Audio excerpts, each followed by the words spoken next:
Ndugu zangu wapendwa, tumsifu Yesu Kristo.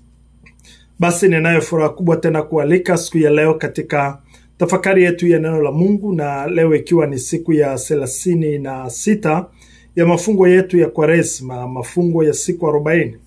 Tupo katika spirit ile ya Juma Kuu, kwenye Juma Kuu. Na ujumbe ninaotaka kuleta leo unasema, je, tunaweza kusamehe kama Yesu alivyosamehe?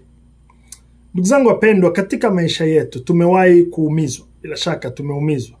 Labda tumeumizwa na familia, labda tumeumizwa na marafiki, au wengine wameumizwa na wachumba, wengine wameumizwa hata na viongozi wa dini, wengine hata wameumizwa sana na viongozi wa kiserikali. Kwa hiyo hayo mambo tunakutana nayo kwenye maisha. Lakini swali kubwa ambalo tunahitaji kujiuliza hasa katika juma hili kuu ni kwamba, je, tunaweza kusamehe kwa moyo wote? Kwa moyo wote kama Yesu alivyofanya pale msalabani, alisamehe kwa moyo wote. Ndugu zangu, msamaha ninafahamu sio rahisi. Hata hivyo, msamaha ndio moyo wa Ukristo. Lazima uonekane. Msalabani, Yesu akiwa msalabani, ni kweli akiwa ameumia, akiwa ametemewa mate, akiwa amedhihakiwa, alisema maneno haya ya kushangaza sana ambayo tunayapata katika Injili ya Luka ile sura ya 23 mstari wa 24. Akazungumza akasema, Baba, uwasamehe kwa maana hawajui watendalo. Uwasamehe. Unajua pale msalabani Yesu hakulaani. Yesu hakulipiza kisasi. Yesu hakuomba labda radi ianguke kutoka juu iwamalize wale watu. Hapana. Simply tu alisamehe. Alisamehe. Swali tunalojiuliza tunapokuwa katika hili Juma Kuu ni swali hili kwamba, je, na sisi tupo tayari kufanya hivyo? Tupo tayari kufanya hivyo kama Yesu alivyofanya? Ndugu zangu wapendwa, katika dunia ya leo kuna watu wengi ambao wanaishi katika kisasi. Wanaishi kwenye visasi. Inawezekana inachangiwa na vitu vingi pia. Kwa mfano, hata tu filamu tunazoziangalia, kwa mfano, miziki labda tunayoipenda, hata mafundisho mengine tunayosikiliza huko na huko yanasisitiza usiwaachie, yanakuambia waonyeshe wewe ni nani, lipa kisasi.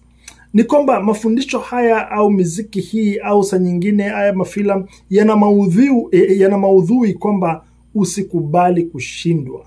Usikubali kushindwa. Sasa ndugu zangu, msamaha sio hivyo.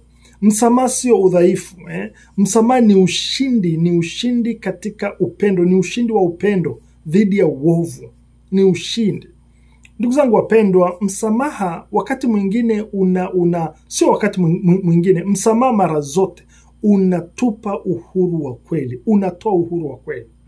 Msamaha sio tu kwa ajili ya yule aliyekukosea tu, hapana. Msamaha ni kwa ajili ya nafsi zetu sisi wenyewe, kwa ajili ya nafsi yako pia. Unajua, tunaposhikilia chuki kwa mfano, tunajifungia sisi wenyewe kwenye kaburi la uchungu, kwenye kaburi la mateso. Kwa hiyo juma hili kuu, ndugu zangu, linatualika tuangalie pale msalabani. Tuangalie msalaba na kuuliza, nani ninapaswa kumsamehe? Hebu tazama pale msalabani. Jiulize, nani ninapaswa kumsamehe? Jiulize hilo swali.